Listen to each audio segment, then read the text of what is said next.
মেজামিনের সাথে বুটিকের ব্যবসা ছিল, ওইখানে টাকা লগ্ন করব এই প্রলোভন দিয়ে আমার থেকে টাকা নিয়েছে প্রায় 27 লক্ষ টাকা। আমার সাথে প্রতারণা করেছে ব্যবসায়িক পার্টনার নিয়ে।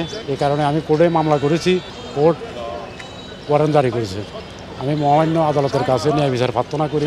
অভিযোগ আমার ব্যবসায়িক পার্টনার, এই কারণে আমি মামলাটা করার কারণ। তো আমার কয়েক মাস আমাকে যে মুনাফা দেওয়ার কথা তা দিছে। এরপরে তার ভাই অজ্ঞাত আরও 3-4 জন আমার থাবা চোপ্পা দিয়ে একটা গাড়ি করে নিয়ে যায়। ঘণ্টাখানেক পরে আমার চোখ খোলার পরে আমি দেখি হাতির ঝিল। হাতির ঝিলে এবার আমাকে বলে যে তারা সমাজে মান্যগণ্য লোক, তাদের কাছে যদি টাকার জন্য আর বাসার সামনে যাও মারি এখানে ফেলা দিল।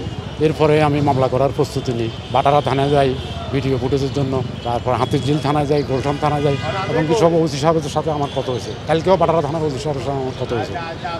উনি বলছে যথাযথ ব্যবস্থা নেব। তার সাথে আমার 16 সালের দিকে দিয়ে ফেসবুকে পরিচয়। এরপর 3-4 বছর আমাদের হাঁকুমুখি কথাবার্তা চলতো। এরপর ব্যবসায়িক ব্যাপার নিয়ে কথাবার্তা হয়। এই কারণে আমি তাকে টাকা দিই, এবং কি টাকা যে বিকাশ নাম্বারে আমি দিছি ওই বিকাশ নাম্বার তার নামে রেজিস্ট্রেশন করা। উনি যে কোনো কিছু বলতে পারে, মিথ্যে প্রমাণ করলে কোর্টে আসবে, উনি কোর্টে যা বলার বলবে। আমি যেমন আসছি এরকম সেও আসবে, কোর্ট ভালো মন্দ কোর্ট বুঝবে। আজকে ওয়ারেন্টের কাগজ গেছে থানায়, যতটুকু আমি জানি। আজকে রাত্রে ওয়ারেন্টের ব্যবস্থা নেবে, আজকে ওয়ারেন্টের ব্যবস্থা নেবে, এবং ওসি সাহেবের সাথে আমার কথা হয়েছে।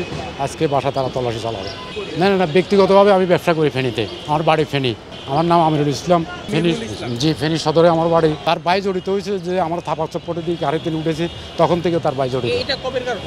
সম্ভবত 10/2/25 যেদিন থাপা চপ্পট দিয়েছে। এরপরে আমি মামলা করার প্রস্তুতি নিই।